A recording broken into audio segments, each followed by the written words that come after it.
Hello friends, welcome back to Chennai home maker. இன்றைக்கி ஒரு ஹெல்த்தியான ரெசிபி தான் பார்க்க போகிறோம். புடலங்காய் கூட்டு. இது எப்படி செய்யலான்னு பார்க்கலாம் வாங்க.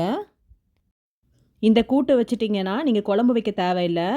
இந்த கூட்டையே நம்ம சாப்பாடோடு போட்டு சாப்பிட்றலாம். அவ்வளோ டேஸ்ட்டாக இருக்கும். வாங்க ரெசிபிக்குள்ளே போகலாம். புடலங்காயோட தோல் ரொம்ப சாஃப்டாக இருக்கும். அதனால் பீலர் வச்சு சீவாதீங்க. கத்தியை பின்னாடி பக்கமாக திருப்பி அதை வச்சு பீல் பண்ணுங்கள். புடலங்காயோட விதையை நம்ம எடுத்துடலாம்.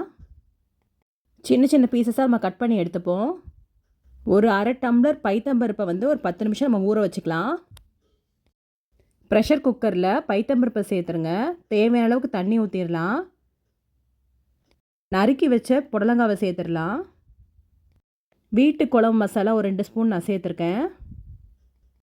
தேவையான அளவுக்கு உப்பு.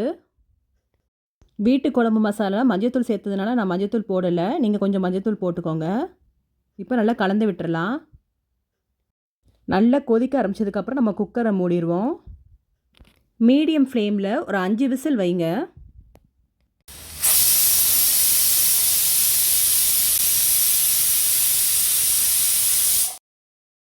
குக்கரில் ப்ரெஷர் நல்லா இறங்கினதுக்கப்புறம் நம்ம குக்கரை திறந்துடலாம். உப்பு தேவைப்பட்டால் இந்த ஸ்டேஜில் கூட நம்ம ஆட் பண்ணிக்கலாம். 1/4 டம்ளர் தேங்காய் பால் நம்ம சேர்த்துப்போம். இப்போ நல்லா கொதி வரட்டும்.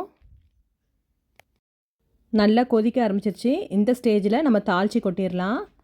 2 ஸ்பூன் எண்ணெய், வெங்காயம், காரத்துக்கேற்ப காஞ்ச மிளகாய் சேர்த்துக்கோங்க, கடுகு, கருவேப்பிலை இருந்தால் சேர்த்துக்கோங்க. இதெல்லாம் போட்டு தாளித்து நம்ம கொட்டிட்டோன்னா புடலங்காய் கூட்டு ரெடி ஆகிடுச்சு. இந்த ரெசிபி உங்களுக்கு பிடிச்சதுன்னா மறக்காமல் லைக் பண்ணுங்கள், சப்ஸ்கிரைப் பண்ணுங்கள், உங்கள் ஃப்ரெண்ட்ஸோடு ஷேர் பண்ணுங்கள். தேங்க்யூ.